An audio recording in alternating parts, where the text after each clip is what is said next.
Delhi police के द्वारा लगातार जो नकली दवाएं बनाने वाला गिरोह है उसका भांडाफोड़ किया जा रहा है और इसी कड़ी में दिल्ली क्राइम ब्रांच की तरफ से एक और गिरोह का भांडाफोड़ किया गया है जो नकली दवाओं के साथ साथ नकली क्रीम बना रहा था। तो वो कौन सी नकली क्रीम थी, कैसे इस पूरे सिंडिकेट को पकड़ा गया है, हमारे साथ बात करने के लिए डीसीपी क्राइम आदित्य गौतम जी मौजूद हैं।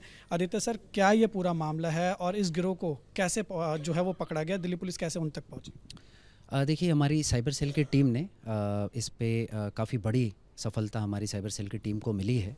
एएसआई कंवरपाल, एसआई प्रवेश, इंस्पेक्टर मंजीत और एसीपी अनिल शर्मा की टीम ने इस पे काफ़ी त्वरित कार्रवाई करते हुए जो इन्फॉर्मेशन हमें मिली थी, 3 लोगों की गिरफ्तारी अभी तक टोटल कर ली है और 2 फैक्ट्रीज़ जहाँ पर इल्लीगल मैन्युफैक्चरिंग हो रही थी वो 2 फैक्ट्रीज़ हमने बर्स्ट की। एक के बारे में आपको पहले ही जानकारी दे दी गई थी जिसमें क्लॉपजी नामक मेडिसिन का अवैध निर्माण किया जा रहा था। अभी उसी मामले में आगे कार्रवाई करते हुए हमने जिस फैक्ट्री में बेटनोवेट सी क्रीम की अवैध मैन्युफैक्चरिंग की जा रही थी, हमने उसको भी बर्स्ट कर लिया है और प्रमोद गुप्ता नाम के एक व्यक्ति को हमने गिरफ्तार किया है। प्रमोद गुप्ता करीब 30 सालों से इस तरह की काउंटरफीट प्रोडक्ट्स बना रहा है और इसकी सप्लाई नॉर्थ इंडिया के कई स्टेट्स में है। प्रमोद गुप्ता के ऊपर एक मुकदमा पहले भी है सन 2006 का। प्रमोद गुप्ता की फैक्ट्री से हमें करीब 600 लीटर स्टेरिक एसिड, जिसको ये as a raw material use करता है, वो मिला। और अपने बाकी साथियों की गिरफ्तारी के बारे में जब इसे पता चला था कुछ दिनों पहले, तो इसने करीब 20 से 25 हज़ार ट्यूब्स बेटनोवेट सी की जो बना रखी थी उसको इसने जला दिया अपनी फैक्ट्री में। लेकिन वो बर्न्ट जो फिनिश प्रोडक्ट है हमने उसको भी रिकवर कर लिया है।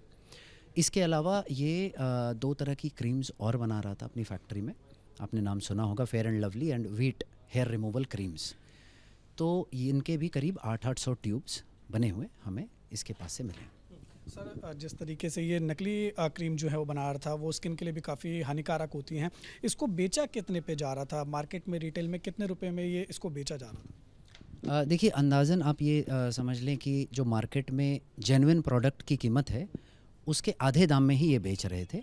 उसके बावजूद इनका प्रॉफिट मार्जिन बहुत ही ज़्यादा था, क्योंकि एक ट्यूब में मैन्युफैक्चरिंग इनकी 1 से 1.5 रुपये के आसपास ही आती, चूँकि इन्हें कोई नॉर्म्स तो फॉलो करना नहीं होता और ये सारे के सारे रॉ मटेरियल जो हैं ये फेक हैं और काउंटरफीट हैं। तो आधे दाम में भी सप्लाई करने के बावजूद इनका प्रॉफिट मार्जिन काफ़ी हाई है। इनका पूरा एक सप्लाई चेन नेटवर्क बना हुआ है और इसमें आगे जिन भी लोगों के नाम आ रहे हैं उनके खिलाफ हम सख्त से सख्त लीगल कार्रवाई करेंगे। सर, आपने बताया कि इसमें मार्जिन जो है वो बहुत ज़्यादा ये रख रहे थे, तो क्या इसके जो ये बेच रहे थे वो सिर्फ ये रिटेल पे जा रहा था या ऑनलाइन भी किसी प्लेटफॉर्म के थ्रू इसको बेचा जा रहा था? देखिए, अभी तो फिज़िकल मोड में बेचे जाने का ये सामने आया है हमारी इन्वेस्टिगेशन में, लेकिन ऑनलाइन मोड में भी क्या ये बेच रहे थे, किस तरह से, अभी इस विषय में हम इन्वेस्टिगेशन कर रहे हैं। दिल्ली के अलावा सर आपने नॉर्थ बेल्ट की बात करी, तो ज़्यादातर कौन कौन से वो स्टेट्स हैं जहाँ पता लगा पाया है अभी तक कि वहाँ पर गए? देखिए, बिहार, उत्तर प्रदेश, पंजाब, हिमाचल प्रदेश, इन स्टेट्स के अभी नाम आए हैं सामने, दिल्ली के अलावा। इस मामले में क्या भी और गिरफ्तारी होना बाकी है, क्योंकि पूरा एक सिंडिकेट आपने बताया, पहले भी जो है वो एक फैक्ट्री का भांडाफोड़ हुआ, उसके बाद अब प्रमोद को गिरफ्तार किया, तो लाजमी सी बात है और भी इसमें कुछ लोग जो हैं वो इन्वॉल्व हो सकते हैं, उसके ऊपर नज़र है? जी बिल्कुल, जैसा आपने कहा, और भी लोग इसमें इन्वॉल्व हैं और अभी जिनके भी नाम सामने आएंगे उसमें उनके खिलाफ हम स्ट्रिक्ट लीगल एक्शन लेंगे। Thank you. तो आपने देखा, ये थे हमारे साथ बात करने के लिए डीसीपी क्राइम, जिन्होंने बताया कि दिल्ली पुलिस के द्वारा एक और जो सिंडिकेट है उसका भांडाफोड़ किया गया है, जो दिल्ली के अंदर तमाम जो अलग अलग जगहों पर जाकर जो है वो फैक्ट्री चला रहे थे। एक फैक्ट्री का पहले ही भांडाफोड़ जो है वो कर दिया गया था और अब एक और हरियाणा में किया गया है।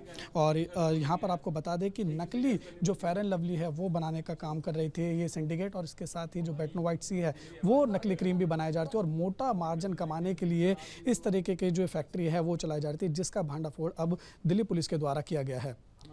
वीडियो जर्नलिस्ट सुनील पांडे के साथ उज्जवल कुमार, एबीपी न्यूज़, दिल्ली।